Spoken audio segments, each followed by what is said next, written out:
Welcome back. You tuned into Mid Morning Talk with me, your host, Miriam here. And as I alluded to earlier on, August is Women's Month. And every year in August, South Africa marks Women's Month. Uh, it's also on the 9th of August. Tribute is paid to the more than 20,000 women who marched to the Union buildings on the 9th of August 1956 in protest against the extension of past laws to women.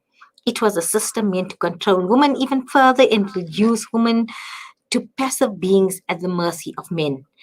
This year, Women's Month will be celebrated under the theme Generational Equality, Realizing Women's Rights for an Equal Future.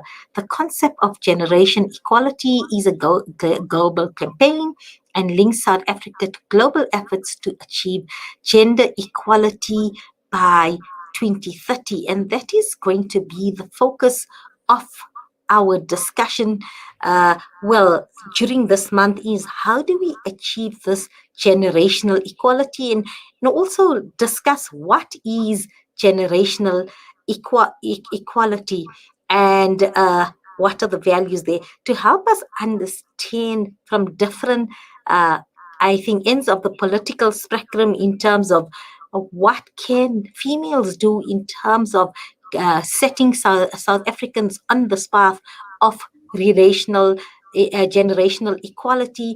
I'm joined by two iconic females, as I've mentioned, on different ends of the political spectrum and ideology, but no doubt, indeed, campaigners for women's rights. So for me, I'm looking forward to this conversation because at the end of the day, I think that road in terms of generational equality, both are passionate about. So please, I'd like to welcome. I have spokesperson of NUMSA, and I'm so proud because that alone, she being a female in a male-dominated industry there. So let's welcome Phakamile Majola.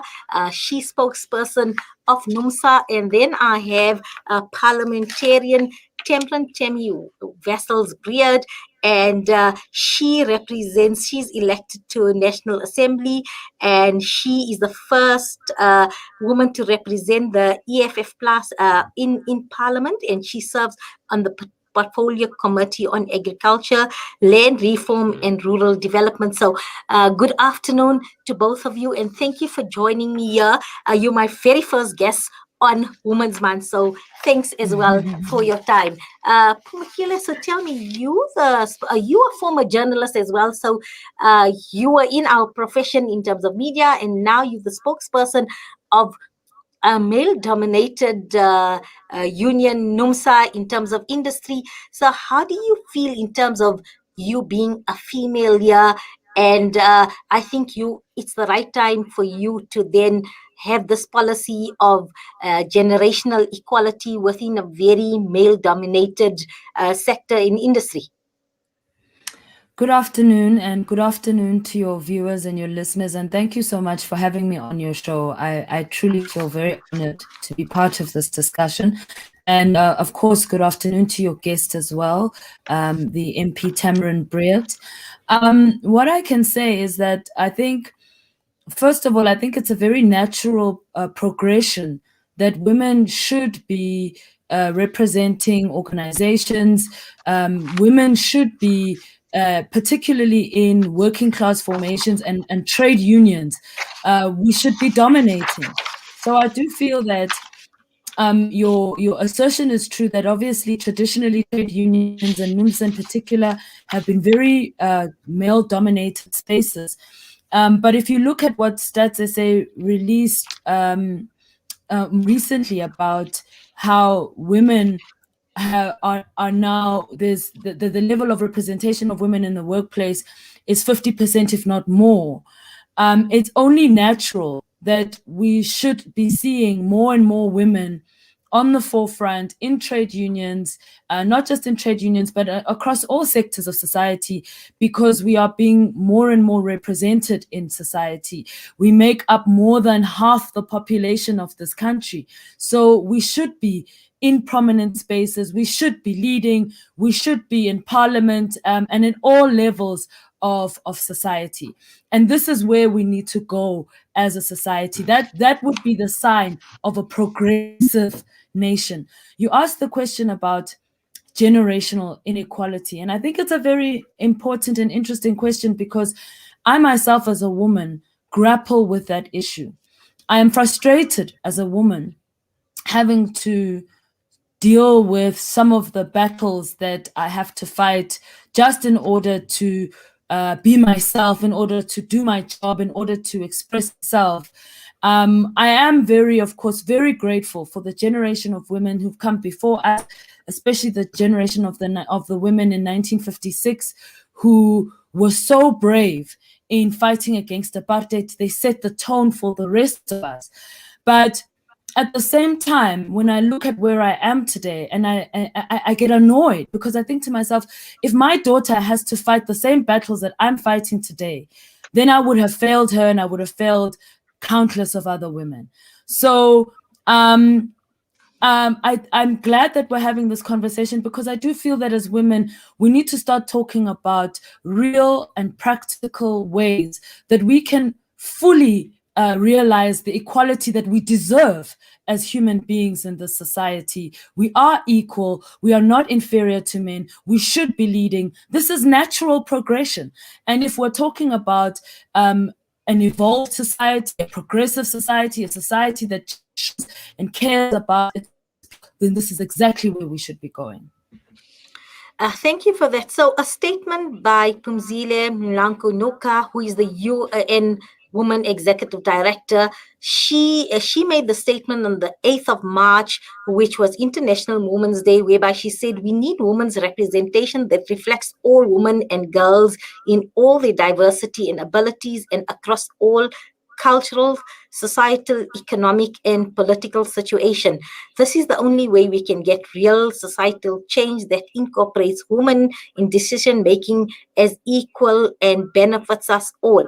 So, Tamarin, in terms of your experience in Parliament, as well as you represent a political party, how far do you think this agenda in terms of generational equality is put forward in Parliament?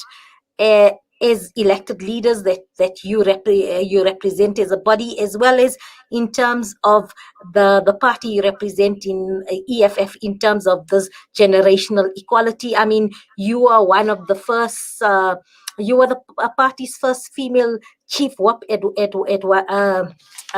you were the first party's, my apologies, first parliamentary representative. So how do you feel? I mean, both of you are in terms of groundbreaking, in terms of male-dominated spaces. So how do you feel about this? Thank you so much, Miriam, and thank you for this opportunity. Welcome to all your guests and your listeners, and to my fellow panelists, a very welcome. I think it is, as Phakamile said, is the space is opening up. If you look at South Africa and you look at the fact that we are, as females, we are more than 50% of South Africa, I think it is necessary to see us. I think it is necessary to talk about this. And although I think a lot has been done and has been represented in terms of females and female leadership, I think one critical thing, and I have to say, I also sometimes, battle with the frustration and battle with the issues. We have, you mentioned the woman of 1956. I like going back further than that as well, to look at our great-grandmothers, and our great-great-great-grandmothers, when we talk about the South African War, and we talk about how when the British came to colonialize South Africa, how it was the woman that said, we will not stay under British rule. We will move. And it was them that packed up and moved and to a large extent was responsible for the continuation and the fighting and the standing up. So I think we come from a long line of women who are strong and who have their words, who have been listened to. But I think in terms of today and in terms of generational equality, I was just thinking it's been 2 years since we've had the global outcry, and specifically the local outcry in terms of GBV. And if you look at what is happening in Parliament, you look at our current laws and current regulations, even though We are in the process of adopting and accepting more regulations in terms of GBV. We have sexual offense courts. We have current legislation protecting women, and we are failing our women. We are, if you look in terms of Parliament, you mentioned I am the first representative of my party in Parliament, a woman in Parliament, and you mentioned that we have different policies and we have different ways.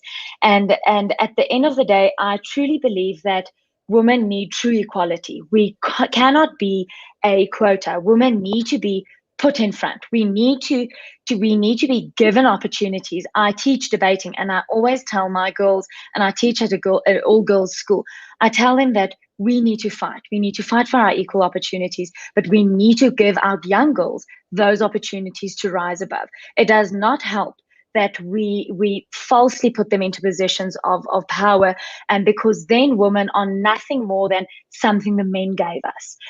We as women need to stand up. We need to protect one another, and we need to stand together as parliamentarians. We've seen this within Parliament, and I have to say that is one thing that is a big frustration to me is throughout party lines, I would like to see us as women, as young women, stand up, support each other. Despite party politics, despite party policies, to actually have them stand together and actually support our young people to be the example we wish we want to see, in terms of generation equality. But I can carry on for you for days regarding that. I am quite passionate about this. And I do think we have made great strides forward, but I think we as women still have a long way to go. I think we cannot just rely on men to give us equality. And as Phakamile said, women are entering the workforce. I think we as women need to be there for each other, support each other, and stand up for each other, and not be our own worst critics. Okay, so I want to bring you mentioned something about our mothers and grandmothers. And for me, this equality and to change the narrative actually starts from home, how we essentially raise our male and female children, because I think it perpetuates, and it actually begins at home. If you have siblings who are males or cousins who are males, and I think as parents, there's expectation, and how parents approach female children and male children are different in terms of what is expected for females and what we expect. And I think in various cultures, there's always, if we look at it, the males have certain opportunities and advantages just because they're males, and there's certain expectations from females, which our mothers will tell us, our grannies will tell us, or our community will tell us, that females have to conform to certain societal norms. So it's ingrained in us that we have to be a certain way. And when I look at males as well, they get confused, because by the time they hit they 14, 15s, they now have to understand, oh, we have to be sensitive to females and understand them. But all along, they were groomed in a different way, and then they sort of have to relook this. So why can't this intergenerational equality start at home, in terms of when we're doing parental causes and things like that, or even in society? Can we then decide that we need to change our approach to parenting, as well as our cultural norms and values? I don't know, how do we get into that in terms of it begins there. So what I'm going to do is I'm going to leave you to process this question and then give me your input. We're going to take a short break, and then we will continue this discussion.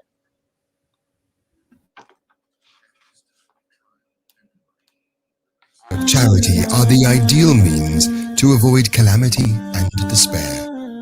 The Al Imdad Foundation gives you the opportunity to sponsor a share in a borehole in South Africa for just 1,000 Rand and provide what the Holy Prophet, peace be upon him, called the best form of charity.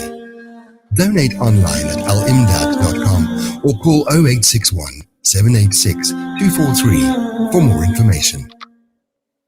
Looking to get your kick Kiki's have now reopened on 235 Matthews Maiwa Road in Durban. Head on over for the Taste with Kick. We offer something scrumptious for everyone in the family. Wraps, chicken tikka, burgers, tender grills, mocktails, milkshakes, and so much more. Corporate and events catering available. Visit our social media pages for more info or call 031 209 0119. Kiki's, the Taste with Kick. The two major dams for the Eastern Cape's biggest metro, Nelson Mandela Bay, are running dry with no major rain forecast. The city of Port Elizabeth is facing an unprecedented water crisis, home to an estimated 1.3 million people. The Al Fida Foundation needs your support to deliver water to impoverished areas. Support our water drive and help us raise monies for water delivery vehicles to ensure water distribution in areas of critical need. Donate your lilla to the Al Fida Foundation. Visit our website at www.alfida.co.za or contact us at 041 484 1288. Discover the Africa of your dreams and surround yourself with her spectacular beauty. Relax beneath her serene sunsets and explore wildlife at its natural best. It's where the pride of Africa comes together. The Kwantu Private Game Reserve. Get to know the Big Five or cruise on an elephant safari game drive. Interact with lion and tiger cubs and enjoy world-class halal cuisine while we pamper you during your 5-star stay. Indulge in the true African experience. For reservations, call now on 042 203 1400 or visit kwantu.co.za. The Kwantu Private Game Reserve, the place of gathering. Sustain, sacrifice, share. This Eid al-Adha, donate your Qurbani through Africa Muslims Agency. We ensure Just that your share the. Qurbani Oh, not okay, only let's feeds the do me a poor, favor. but creates Let's sustainable run the incomes for extra local because this farmers, is brings the interesting. practice And of just tell the sacrifice to KW the guy by villages and shares the spirit of Eid. 12:40. You know Sponsor why? in Because South Africa I for really don't know what to fund for him 2,400 rand. for Africa, that. This is more like a 1,500 rand. free Palestine, advertising for his thing in 6,150 terms of that. rand. Syria, So 4,000 rand. just Donate tell online Nazreen at we'll run a Africa little bit Muslims extra Agency. now before she stresses. Because I, yeah, that's fine. Africa So, Muslims Agency, yeah. inspiring the spirit of giving. Rejuvenating media day by day. This is Salam Media.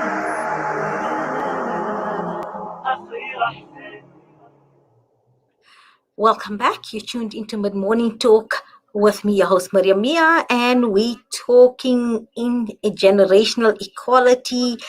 And this being August, being Women's Month, and I'm so pleased. I'm joined by two, I think, leaders forefront in their various positions as well. So we've got female spokesperson Phakamile Majola from NUMSA representing NUMSA, and then I have she's the first female parliamentarian for her party. That's the Freedom Front Plus, and that's Tamarin Breedt. I've got iconic, formidable woman here, and yes, I've asked them the question in terms of raising, I think gender equal children comes from the home environment and community earlier on. And I've asked both of them the question in terms of how do we change this in terms of how we treat our male and female children, and also how do we it starts from home. So how do we raise children to be gender equal or gender in terms of opportunities and expectations? So I'm going to start with you, Phakamile.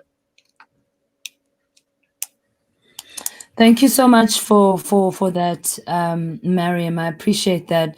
So when you look at the question of the home, and I'm glad you raised it, because effectively the reason why we suffer so much male domination and oppression in our societies, because we are reinforcing gender stereotypes in the home. And it starts from the very simple concept of domestic duties. In our societies, particularly within traditional circles or within, if you look at the traditional role of women, women are expected to be at home, to be more domesticated, they're raised that way, to be more domesticated. They're raised to believe that they're going to bear children. They're raised to believe that in the relationship balance between her and her husband, she's going to be the one who's most likely to quit her job and look after children full time. And the work that women do in the home is grossly underrated. The work of raising children, the work of the domestic responsibilities that we have. This type of work is seen as invisible work. It's work that is dismissed by our society. And this kind of attitude cuts across even to the workplace. You see it in the way that we have this massive gender pay gap between men and women, particularly Black women. In South Africa, Black women are the lowest paid. Black women are the least represented, whether it's in especially in the corporate sector at the highest level. They're the least paid. They're the lowest. They're the least represented and the lowest paid. And on top of that, we suffer the burden of gender-based violence. So we suffer more than any other racial grouping. And this is a reflection in part of our historical past, which we've not really dealt with, which we've not really confronted sufficiently. We may have ended apartheid in the statute books, and we may have all this beautiful legislation that talks about empowering women. But when you look at the current statistics of where women are in the economy and where Black women are, particularly in terms of representation in corporate and in terms of pay, we are right at the bottom of the food chain. And that shows you that all of this legislation is just legislation. In terms of practice, in terms of what we believe, it's the complete opposite. So we first need to deal with the system.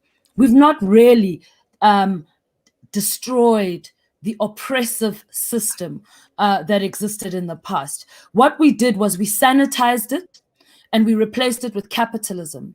And capitalism, as from its very foundation, is a system based on exploitation of women and exploitation of the masses so that the minority can benefit. And that is what we are experiencing in South Africa, a sanitized form of apartheid where white males continue to dominate in all spheres, in the economy, in terms of wealth, in terms of opportunities. That is the South Africa of today. So how do we deal with that? We deal with that by raising consciously our children differently, raising them to respect and understand the role that women play in society and in the home, that domestic duties are not confined strictly to women. If we're talking about genuine equality, we should raise boys to share domestic duties together with women.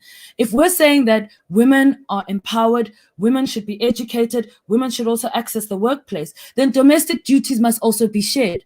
Because the reality that most women live today is that they're expected to carry the full burden of domestic duties whilst at the same time trying to climb the corporate ladder. I mean, that's an impossible ask.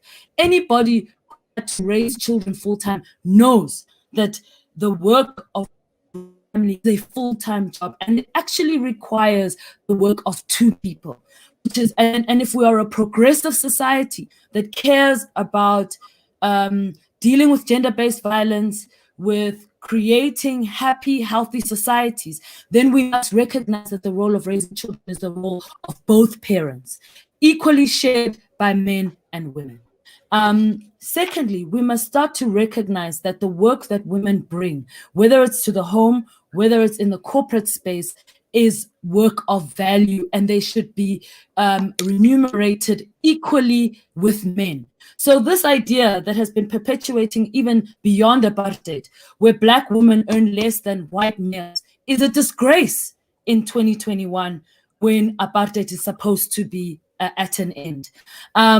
There is no point in celebrating Women's Month if we still have to quote the statistic. It means we are not making enough progress, and it requires an intentional attempt by government through government policy to ensure that the legislation that we have currently in the labor law, which ensures that work of of equal pay is that people are remunerated equally is actually enforced.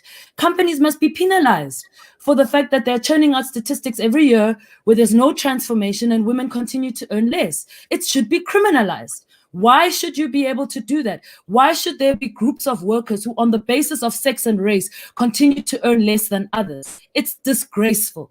And that is the kind of attitude and shift that we need in our society, where it is an embarrassment and a shame where this type of practices continue, not just in corporate, but even in the home. But it comes, it's something that should happen at all levels. It's not just a transformation that must happen within the state. It must be a transformation that must happen even within our society, even within our homes, even, dare I say it, within our culture and within our religions. They must evolve. Thank you. I like what you said in terms of every facet of society should be playing a role in terms of this. Tamarin, how do you respond in terms of the question that I asked earlier? Yes. I think what Phakamile said there, if we discuss all of the issues she briefly mentioned, I think we will be here for a few weeks coming. But maybe, and I liked what she said in terms of women are expected to be all-rounders. And we see that. And to get back to your question, and I will try and be as brief as possible, is to start talking about cultures and culture changes is a very difficult and a very intricate thing. But I think it is a discussion that needs to start happening. We need to start having those culture changes in terms of learning our children, specifically learning our boy children, that women are respected. Women are human beings as well, that we have a right and we have a right to equal opportunities. I think you mentioned, would it start at home? And I really do think equality starts at home. You know, I read an article that said the problem is, and why we have so much divorces in South Africa currently, is because, and we will see an escalation in that, is because we teach our girl children to be strong individual females. These current girl children are being raised by strong women, being taught that they mustn't sit back, that they are allowed to be pilots and engineers, and that the sky's the limit when they dream. But that in our home environments, we are still teaching our boy children that they need a woman who's subservient, that women are supposed to be the nurturers. Women aren't supposed to be politicians, spokespersons for mining sectors, aren't supposed to be these people that have careers as well. And I think that's where we need to start. We need to start teaching our boy children that if you like a girl, you can't be, it's not a sign of interest to be rude to her or discriminate against her or to bully her at school. And in these basic acts, and we need to teach our girl children that when a boy is rude to you, it's not because he likes you or he loves you. And we need to start enforcing those positive reinforcements we need to see. And then I think it needs to start with, Phakamile mentioned it, we need to start teaching our girls, we need to start teaching our children that women do not have to be the nurturers, do not have to be the main nurturers, that it is, as she said, a 50-50 split between a husband and a wife. I have a lot of friends who are modern women and who have their partners, who have the husbands being stay-at-home dads, and to see that shift and to constantly see that. And I think that's what we need to focus on. It starts from the home, it starts with that, but not just that, us as strong female leaders, us sitting in positions, Phakamile, who is at the top of her industry, our female parliamentarians, our female radio presenters, it starts with us, the example we set. We need to show the world that you can be a nurturer and a woman and a professional, that we expect, and we hold our male counterparts to a higher standard. We hold ourselves to a higher standard, and to ensure that when these male counterparts, we find them doing certain things, we find them acting, we find them doing things in a certain way, that we truly hold them to account. And I believe that if society as a whole, and I think, Phakamile, you said that as well, This is a societal thing. Us as a society as a whole, no matter your race, no matter your religion, needs to stand up. We need to talk about this, and we need to start having these discussions, having these difficult discussions, to actually get to a place where we as South Africans can move forward, where there can be generational equality, where there can be equality as a whole, and true equality, true empowerment, not just a window shop dressing. And Phakamile, I love what you said in terms of, yes, it's our maternal instincts to be the mother, to be the nurturer, to engage in upbringing of our children, instill these values in them, and also in terms of our domestic chores. But like you say, they're not acknowledged. Mothers' efforts are not acknowledged in terms of in the home. I mean, that's our skill. We manage our homes, yet we show up at work and we in our A game as well. So we multitask, and I think that's what needs to be acknowledged. And even our male children and our partners in our family, they need to look at this with pride, to say, a woman who is at home, who is the nurturer. These are values that's supposed to stand out there as a positive, and we need to start valuing, appreciating what we do domestically at home in terms of when our children are achieving and they are honored, then the credit should be given. I mean, if you liken this to a movie or a corporation, that when somebody gets acknowledged, we look at the people who, I'm looking at the Olympics, you thank the coaches when somebody produces well or wins that gold. There's always thanking the coaches. And that's what I said, when our children do well, especially when they're young, that acknowledgement comes, it's because of the good grounding that the mother is instilled, the values that the mother is instilled. The mother's putting everything together at home or even at school to ensure that our children have these opportunities.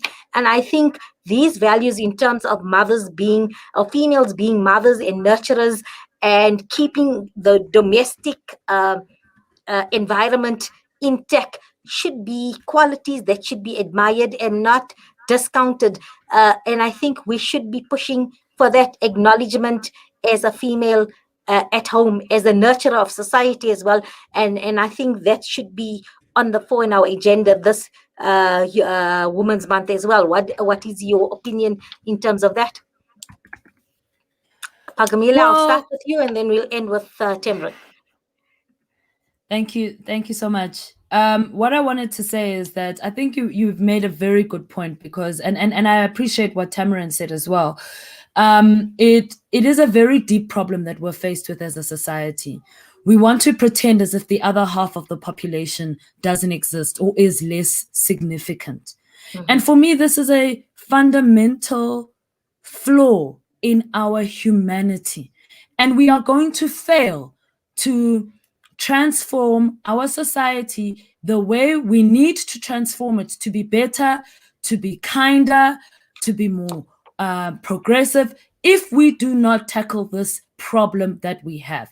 It is wrong, it is immoral, it is shameful that we reinforce through religion, through culture, through the chosen macroeconomic frameworks and ideology, to pretend that more than half the population is not equal, number one, and number two, is less deserving of rights. That is something as a society, as humanity, we should be disgusted in ourselves in.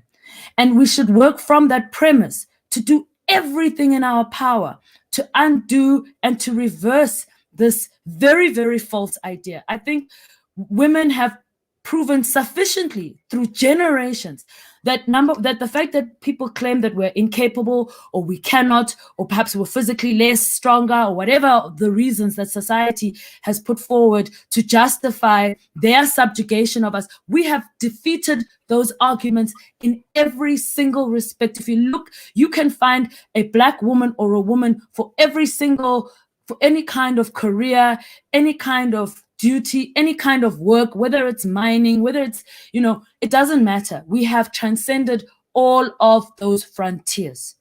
So the only way for us to move forward is to acknowledge that beyond acknowledging, is to take drastic steps to make sure that we create a more humane and equal society. And that does mean that we have to have uncomfortable conversations about what we believe in. As a Black person, as a Zulu person, I must have uncomfortable conversations with my peers, with my elders about our cultures and about whether some of the cultural practices that we continue to practice are justified, and whether some of those practices do not continue to reinforce this false ideology. All of Thank you, us must Phakamile. push those I boundaries. would love, as you say, to go on with this topic And I for could go hours, but we've on. caught up. I know, so can I, but we caught up for time. Thanks so much for your time and your opportunity. I'm told by my producer you need to leave. You've got other engagements. I really think appreciate that. it's you. a pleasure. In Tamarin, were your final thoughts, and we can wrap up. Thank you so much, Madam. Thank you so much, Phakamile. It was such fun to have this discussion with you. Let's maybe start, and Phakamile actually touched on that. If you look at some of the biggest inventions, modern Wi-Fi, the predecessor to modern Wi-Fi was invented by a woman.